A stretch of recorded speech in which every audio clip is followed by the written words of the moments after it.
कि पूरे 2 साल से ज्यादा जो मैं यहाँ गांव में चला, तो मेरे अपने दिमाग में जो एक घटना जिसने बिल्कुल झकझोर के रख दिया। एक बच्चा, जैसे हम लोग जब चलते थे तो शाम में टेंट सिटी टाइप ही आप कह सकते हैं कि टेंट लगाकर 200, 250, 300 लोग जितने हैं रुकने का एक सेटअप तो टेम्पररी बनाना ही पड़ता है हर शाम को। तो उसमें पहले जब हम शुरुआती दिनों में हम लोग खाना जब खाते थे तो ग्रामीण लोग भी वहां पे आ जाते हैं खाना खाने के लिए। उसमें चूंकि गरीबी बहुत है और खाना कुछ विशेष नहीं है, बहुत है तो खिचड़ी खा सकते हैं आप या चावल दाल जो बेसिक बना हुआ है वो लोग खाते थे। एक बच्चे को मैंने देखा खाते हुए और इतनी क्वांटिटी में खा रहा था कि थोड़ा मतलब सरप्राइजिंग लगा। सरप्राइजिंग इस सेंस में कि आप सोचते हैं यार बहुत ज्यादा खा लेगा अगर आदमी तो बीमार पड़ जाएगा। तो मैंने उस बच्चे से पूछा, भाई कितना खा सकते हो? तो बोला सर जितना दीजिएगा उतना खा लेंगे। तो फिर मैंने पूछा कि घर पे भी इतना रोज खाते हो?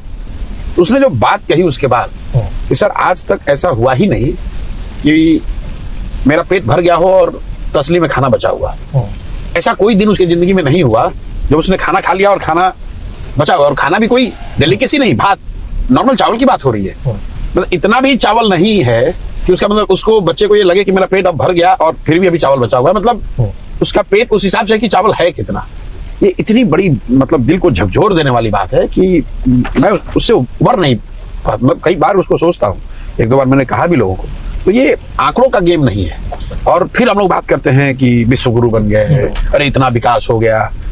ये दिखाता है कि कितनी बड़ी चुनौती है। मैं ये नहीं कह रहा हूं कि मैं ठीक कर दूंगा या किसी दूसरे ने बिगाड़ दिया है, लेकिन कितनी बड़ी चुनौती है। और व्हाट डज मैटर कि अगर आप इतने संवेदनहीन हैं कि आप ये रियलाइज भी नहीं कर रहे हैं कि there is a large chunk of people who are left behind. हमें ये भूलना नहीं चाहिए कि बहुत बड़ा वर्ग, करीब करीब मेरा अपना अंदाजा है कि 600 से 700 बिलियन लोग, मतलब 60 से 70 करोड़ लोग हैं जो बिल्कुल अभी छूटे हुए हैं। और उनका जीवन, और उसको आप प्रोसेस देख लीजिए। जब सरकार कहती है कि हम 80 करोड़ लोगों को अनाज दे रहे हैं, अगर आपको हमको कोई लाकर जिस तरह का अनाज दिया जा रहा है कोई देगा तो कोई थोड़ी नहीं लेगा, लोग उसको ले रहे हैं। ये दिखाता है कि नीचे उसकी कितनी जरूरत है। पहली बात, मैं ये नहीं समझता हूँ कि 80 करोड़ जो लोगों को अनाज दिया जा रहा है सबको जरूरत है, लेकिन उसमें 50-60 करोड़ तो ऐसे जरूर है कि अगर वो उन अनाज से उनके जीवन के जीने पर असर पड़ता है। मैं ये नहीं कहा जा सकता कि अनाज ना मिले तो नहीं जिएंगे, लेकिन असर पड़ता है कि उनके बच्चे भरपेट भोजन कर पा रहे हैं कि नहीं, इसका असर पड़ता है। अगर वो सस्ता अनाज ना मिले या फ्री अनाज ना मिले तो उनके जीवन पर फर्क पड़ता है।